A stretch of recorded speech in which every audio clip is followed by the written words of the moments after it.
welcome. You're going to have a lot of chocolate today. Theo's Chocolate Factory is located in the Fremont neighborhood of Seattle, Washington. Outside, it is a nondescript, humble brick building with minimal signage. But the inside is a very different world. The overwhelming smell of chocolate hits you as you enter the building, so much so that everyone who walks in the door comments. Paper cutouts drape from the ceiling, simulating the jungle where the cocoa beans are sourced. Enthusiastic women with bright shoes and high on chocolate profess their love of sweets. And the men wear beard nets.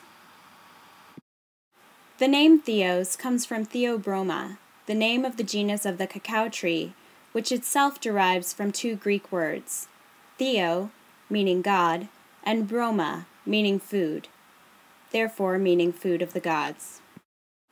The business was started 7.5 years ago by Joe Winnie. Though he did not have a background in chocolate making, he had a strong understanding of the supply chain, having worked in environmental preservation in Central and South America. When he opened the factory in 2006, he had over 12 years working on the ground in these regions on creating more direct connections between farmers and manufacturers. Due to his lack of experience in chocolate making, he brought on a team of experts, including a Harvard-educated research biochemist who evaluates the cacao supply for quality and antioxidant content during the production process. Indeed, Theo's places strong emphasis on the science of chocolate. Today, the company has over 50 employees and include many of the original people Joseph hired. Tours are available at its plant 7 days a week. The tour provides information on the history of the company and walks you through the chocolate making process, from cacao pod to chocolate bar. The cacao tree produces year-round and takes 6 months to develop from flower to pod. The farmers pull the seeds out of the pod and ferment the seeds for 1 week. What's left is the cocoa bean, which Theo then purchases. This is surprisingly uncommon, as Theo's is one of only 30 chocolate makers in the U.S. This means that they purchase the cocoa beans and that they make it into chocolate. Most manufacturers are melters, purchasing the chocolate and melting it together to make their creations. Theo sources their beans from Ecuador, Costa Rica, Peru, and the Dominican Republic in Latin America, and the Democratic Republic of Congo in Africa. They negotiate directly with the farmers through farmer cooperatives that typically have between 400 and 900 farmers each. What happens next is a more complicated, machinery-heavy process. 13 different machines are needed to do everything from cleaning the exterior of the bean to tempering the chocolate, to wrapping the final product. This would certainly be a barrier to entry for someone looking to replicate this business model. Though the people I spoke to did not divulge how much of an initial capital investment it took to start the operation, it certainly was not small. These machines were all purchased over a year period. Some of the machines were purchased at auction, and the original manufacturing dates of the machinery ranges from 1937 to 1980.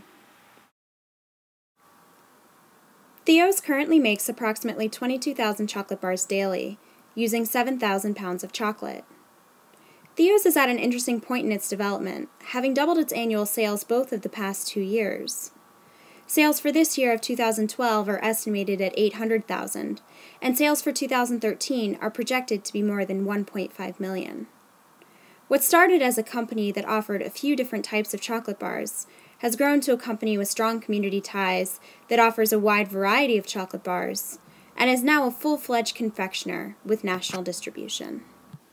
They are at capacity in their current location, but they do have additional space in the building that could be used if it were brought up to code. In August of this year, they sought out investors, raising $500,000 of a $2 million goal. Theo's is the first organic and fair trade chocolate maker in the United States, and the company prides itself on its standards for social and environmental responsibility. They are USDA certified organic, fair trade certified by Fair for Life, and verified by the Non-GMO Project, a nonprofit that provides ongoing testing for GMO risk ingredients. They chose Fair for Life as their fair trade certifier, as they not only do an evaluation on where the company is today, but they provide a detailed roadmap on how the company can continue to improve its practices. In addition to these certifications, Theo's establishes long-term partnerships with its farmers, uses green energy sources, and uses sustainable packaging methods. Theo's has received critical acclaim for the high quality of their product and their commitment to sustainability. Whole Foods recently recognized them with one of their supplier awards, which are awarded to natural and organic vendors who, quote, best embody the grocer's mission and core values, end quote. Additionally, Good Guide awarded Theo's chocolate products an average score of 6.9. That was a 7.2 for environmental performance and a 6.6 for social performance. To put that into perspective, there were no companies that received an 8 or above in the candy category. Social investment is a priority at Theo's, and they have a number of programs that give back to the community.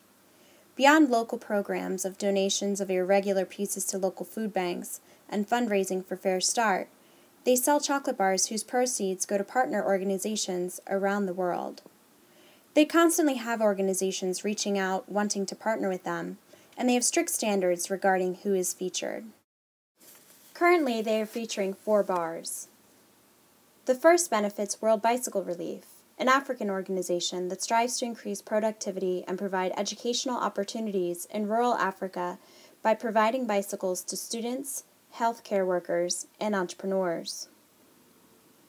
The second is through a partnership with Jane Goodall, which benefits cocoa farmers, promotes conservation in the tropical rainforest, and directly contributes to the Jane Goodall Institute's efforts to save chimpanzees, develop community-centered conservation efforts, and direct youth education programs around the world. The third is through a partnership with PCC, a Seattle-based food retail cooperative that is the largest in the United States. This partnership aims to preserve organic farmland in the United States. The final bar features Theo's partnership with the Eastern Congo Initiative. Eastern Congo is currently ravaged by violence, poverty, and disease, having the lowest per capita gross domestic product in the world. Proceeds from this bar go to support the Congolese emerge from this crisis by encouraging local farmers to cultivate cacao. Through this partnership, Theo's hopes to positively impact more than 20,000 people living in Eastern Congo. To start this business, Theo's leveraged its strong knowledge of and relationships within the supply chain, scientific knowledge in the realm of conservation and processing, and capital to invest in a process that is highly mechanized. Moving forward, it has found ways to stay rooted in its community while supporting its partners around the world, recognizing the interconnected nature of our planet.